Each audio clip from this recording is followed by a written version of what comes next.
Lecture 1 and lecture 2 முடிச்சிருக்கோம். பார்க்காதவங்க அங்கே போய் பார்த்துட்டு வாங்க. இது அதோட கண்டினியூஷன். இந்த லெக்சரில் நம்ம என்ன பார்க்க போகிறோம் அப்படின்னா, ஸ்டேட்னா என்ன, ப்ராசஸ்னா என்ன, அப்போ அதோட டைப்ஸ் என்னன்னு பார்க்கணும்.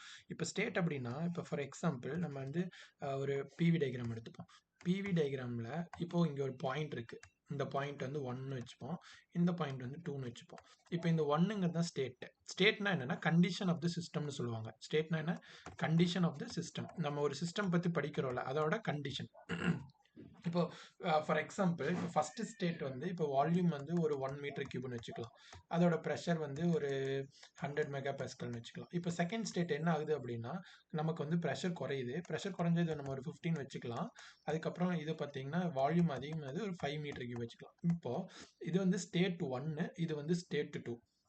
இப்போ ஸ்டேட் 1 ஸ்டேட் 2 வந்து எப்படி மாறும் அப்படின்னா, லைக் இப்போ ஸ்டேட் 1ல இருந்து ஸ்டேட் 2க்கு இப்படி வருதுன்னா இது வந்து process. So change of state அப்படிங்கிறத நம்ம என்ன சொல்லலாம்னா ப்ராசஸ்னு சொல்லலாம். அப்போ ப்ராசஸ்னா என்ன, சேஞ்ச் ஆஃப் ஸ்டேட். இப்போ ஸ்டேட் 1ல இருந்து ஸ்டேட் 2க்கு சேஞ்ச் ஆயிருக்கு. இதுதான் சேஞ்ச் ஆஃப் ஸ்டேட் வந்து ப்ராசஸ்னு சொல்லுவோம். அதுக்கப்புறம் நமக்கு வந்து ப்ராசஸில் வந்து டைப்ஸ் ஆஃப் ப்ராசஸ் 2 டைப்ஸ் இருக்குது. அதில் பார்த்தீங்கன்னா ஃபஸ்ட்டு வந்து ரிவர்சிபிள் ப்ராசஸ், அதுக்கப்புறம் இன்னொன்று வந்து பார்த்தீங்கன்னா இர்ரிவர்சிபிள் ப்ராசஸ். ரிவர்சிபிள் ப்ராசஸ் அப்படின்னா என்னன்னா, நம்ம தெர்மோடைனமிக்ஸை பொறுத்த வரைக்கும் ரிவர்சிபிள் ப்ராசஸில் வந்துட்டு நம்ம வந்து சாலிட் லைன் யூஸ் பண்ணுவோம். லைக் இந்த மாதிரி டாட்டட் லைன் இல்லாமல் சாலிட் லைன் யூஸ் பண்ணுவோம். இதுதான் ரிவர்சிபிள் ப்ராசஸ். ரிவர்சிபிள் ப்ராசஸ்னால் என்ன அப்படின்னா, நம்ம இப்போ 1லேருந்து 2ங்கிற ஸ்டேட்டுக்கு வரோம் அப்படின்னா அகைன் சேம் பாத் வழியாக நம்மளால 2லேருந்து 1ங்கிற பாத்துக்கு போக முடியும். அப்படி போகிறோம் அப்படின்னா அது வந்து என்னென்னா ரிவர்சிபிள் ப்ராசஸ். இதே மாதிரி இர்ரிவர்சிபிள் ப்ராசஸ்க்கு போக முடியுமா அப்படின்னு கேட்டால் போக முடியாது. இர்ரிவர்சிபிள் ப்ராசஸ் அப்படிங்கிறது என்ன பண்ணும், எப்படி நம்ம தெர்மோடைனமிக்ஸில் மெஷர் பண்ணி சொல்லுவோம்னா டாட்டட் லைன். இப்போ 1லேருந்து 2க்கு டாட்டட் லைனில் போகுது, இல்லை 2லேருந்து 1 எப்படி வேணால் வச்சுக்கலாம். இது வந்து இர்ரிவர்சிபிள் ப்ராசஸ். அப்போ இர்ரிவர்சிபிள் ப்ராசஸ்னால் என்னென்னா, நம்மளால் இப்போ 2லேருந்து 1 போனோம்ல, அதே பாத் வழியாக நம்மளால 1லேருந்து 2க்கு வர முடியாது. அதனால இது வந்து இர்ரிவர்சிபிள்னு சொல்லுவாங்க. இப்போ நம்ம நேச்சரில் பார்த்தீங்கன்னா மோஸ்ட் ஆஃப் த ப்ராசஸ் எல்லாமே இர்ரிவர்சிபிள் ப்ராசஸ் இருக்கும். இப்போ வந்து ரிவர்சிபிள் ப்ராசஸ்க்கு ஒரு எக்ஸாம்பிள், இர்ரிவர்சிபிள் ப்ராசஸ்க்கு ஒரு எக்ஸாம்பிள் பார்க்கலாம். இப்போ ரிவர்சிபிள் ப்ராசஸோட எக்ஸாம்பிள் பார்த்தீங்கன்னா, இப்போ நமக்கு வந்து இப்போ வந்து இது வந்து ஒரு சிஸ்டம்னு வச்சுப்போம். இந்த சிஸ்டமில் நம்ம வந்து ஒரு 30 ஜூல் ஹீட்டை கொடுக்குறோன்னு வச்சுக்கலாம். லைக் இந்த heat input, heat is added to the system, அப்போ பாசிட்டிவ். அதே டைமு நம்ம என்ன பண்ணுறோம் அப்படின்னா, சிஸ்டம்லேருந்து ஒரு ஹீட் வெளியே போகுதுன்னு வச்சுக்கலாம். சிஸ்டம்லேருந்து வெளில போனால் அது என்ன, system heat rejected by the system, அப்போ அது நெகட்டிவ். அப்போ இதோட நெட் எஃபெக்ட் என்ன, +30 ஜூல் -30 ஜூல், நெட் எஃபெக்ட் என்ன 0. ஸோ இப்படி நடக்கும்போது இந்த இடத்துல நமக்கு எந்த ஒரு எஃபெக்ட்டுமே கிடையாது. 30 ஜூல் உள்ள வருது, சேம் 30 ஜூல் வெளியே போகுது. இப்படி இருக்கனால நமக்கு அந்த ப்ராசஸ் என்ன சொல்லுவோம் அப்படின்னா அது வந்து ரிவர்சிபிள் ப்ராசஸ்ன்னு சொல்லுவோம். ஓகேங்களா. அடுத்து இர்ரிவர்சிபிள் ப்ராசஸ் அப்படின்னா என்னன்னா, இப்போ இர்ரிவர்சிபிள் ப்ராசஸில் என்ன பண்ணுறோம் அப்படின்னா, இப்போ நம்ம ஒரு ஸ்லோப் வச்சுப்போம்.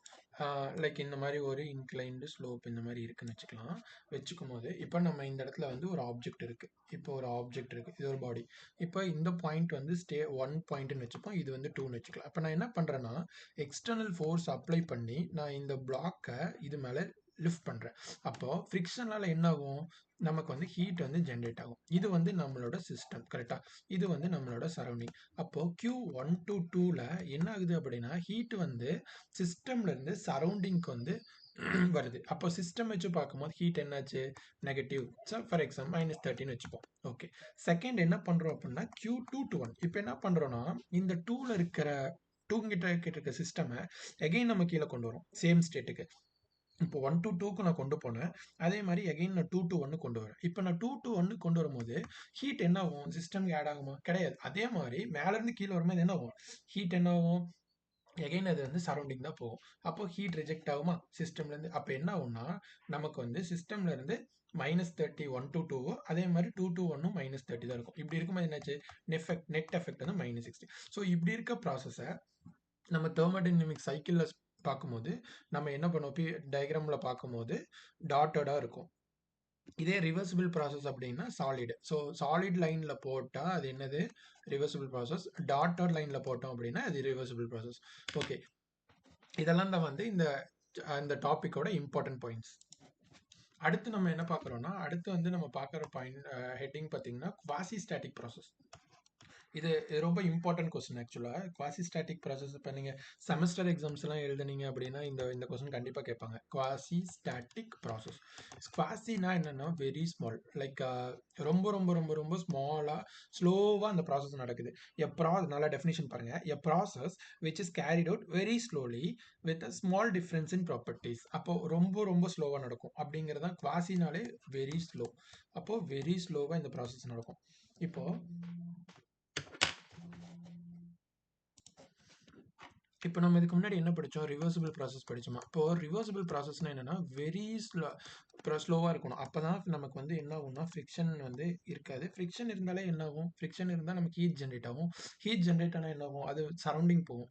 ஸோ நான் வந்து ஒரு ப்ராசஸ வந்து ரொம்ப ஸ்மாலா பண்றேன். ஸ்லோவா பண்றேன். ஃபார் எக்ஸாம்பிள் இப்போ 1ல இருந்து 2ங்கிற ப்ராசஸ் வந்து இப்படி நடக்குதுன்னா, இது எப்போ ரிவர்சிபிளா இருக்கும் அப்படின்னா, இது வந்து இந்த 1ல இருந்து 2ங்கிற ஸ்டேட்டுக்கு ப்ராசஸ் நடக்கும்போது, ரொம்ப ஸ்லோவா நடக்கணும். இப்படி ஸ்லோவா நடந்தா தான் ரிவர்சிபிளா இருக்கும்.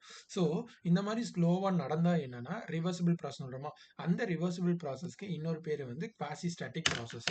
ஸோ, இது நம்ம டெஃபினிஷன் எப்படி படிக்கலாம்? ஸோ, என்ன பண்ணுவோம் அப்படின்னா, ஆல் ரிவர்சிபிள் ப்ராசஸ் வந்து நம்ம குவாசி ஸ்டாட்டிக் ப்ராசஸ்ன்னு படிப்போம். ஸோ 1ல இருந்து 2ங்கிற ப்ராசஸ் வந்து ரொம்ப ஸ்லோவா நடக்குது. ஸ்லோவா நடந்தா தான் அது ரிவர்சிபிள் ப்ராசஸ். வேகமா நடந்தா ஃப்ரிக்ஷனால அது இரிவர்சிபிளா மாறிடும். ஃப்ரிக்ஷன் ப்ராசஸ் எல்லாமே இரிவர்சிபிளா தான் இருக்கும். ஸோ ரிவர்சிபிள் ப்ராசஸ்னா ஸ்லோவா நடக்கும். ஸ்லோவா நடந்தா குவாசி ஸ்டாட்டிக். குவாசி ஸ்டாட்டிக்னா என்னன்னா very slow. Okay. Suppose suppose உங்களுக்கு வந்து இந்த மாரி ஒரு பிரீஃபான லெக்சர் தான் யூடியூப்ல வந்து நம்மளால ப்ரொவைட் பண்ண முடியும். உங்களுக்கு சப்போஸ் டீட்டெயில்டு கோர்ஸ் வேணும் அப்படின்னா, நீங்க இந்த மேல இருக்க நம்பர்ஸ் கான்டாக்ட் பண்ணுங்க. எம்எஸ் அகாடமிலேருந்து உங்களுக்கு பேசுவாங்க. அப்புறம் நீங்க கோர்ஸோட ஃபுல் டீட்டெயில்ஸ் என்னன்னு பார்த்துட்டு, அதுக்கப்புறம் இன்ட்ரஸ்டடா இருந்தா நீங்க ஜாயின் பண்ணிக்கலாம். இந்த வீடியோஸ் வந்து உங்க மெக்கானிக்கல் ஃப்ரெண்ட்ஸுக்கு ஷேர் பண்ணுங்க. நம்ம சேனல வந்து சப்ஸ்கிரைப் பண்ணிக்கோங்க. Thank you.